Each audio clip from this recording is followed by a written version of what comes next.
La Pouponnière est le seul centre public d'accueil et de placement familial au Mali. Elle est située à Niamana. Créée en 2011 et rattachée à la Direction nationale de la promotion de l'enfant et de la famille, elle abrite actuellement 102 enfants, dont 46 garçons et 56 filles. Parmi eux, 82 sont des enfants abandonnés et 16 ont été recueillis. Les moyens dont dispose l'administration de la Pouponnière sont loin de suffire pour couvrir leurs besoins nutritionnels.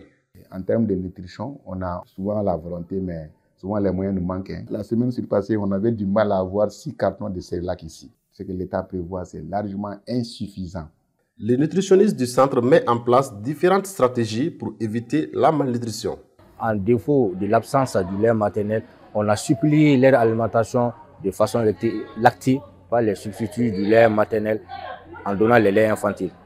Bon, au-delà de ça, pour toujours l'amélioration de la situation de nutrition des enfants, nous avons mis en place un programme de diversification alimentaire depuis à l'âge de 6 mois.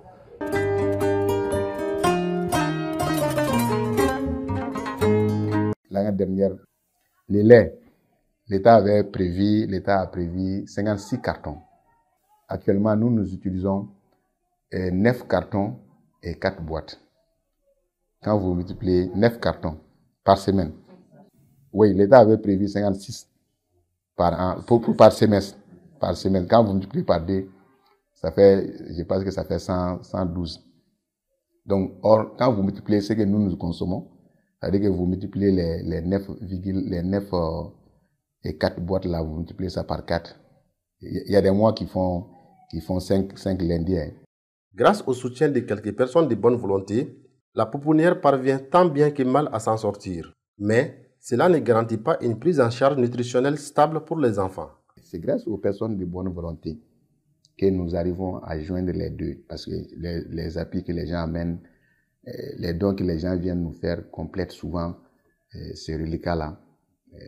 Malheureusement, avec la crise que nous traversons ces derniers temps-là, ce qui pouvait amener des boîtes aujourd'hui et des cartons aujourd'hui ne peut pas amener souvent des boîtes. Donc ça complique aussi notre situation de prise en charge. En plus de l'insuffisance des ressources, les retards fréquents dans la livraison des denrées compliquent encore plus la situation. L'État, comme ça vous le savez, l'État souvent est lent dans le paiement. Nous n'avons pas encore la totalité de nos denrées dès 2024. Or, on doit vivre. On n'a pas encore attribué le marché de 2025. Or, nous sommes déjà au deuxième mois. Nous, on doit vivre. Assurer une bonne nutrition de ses enfants ne devrait pas dépendre de la chance, mais d'un engagement réel et durable.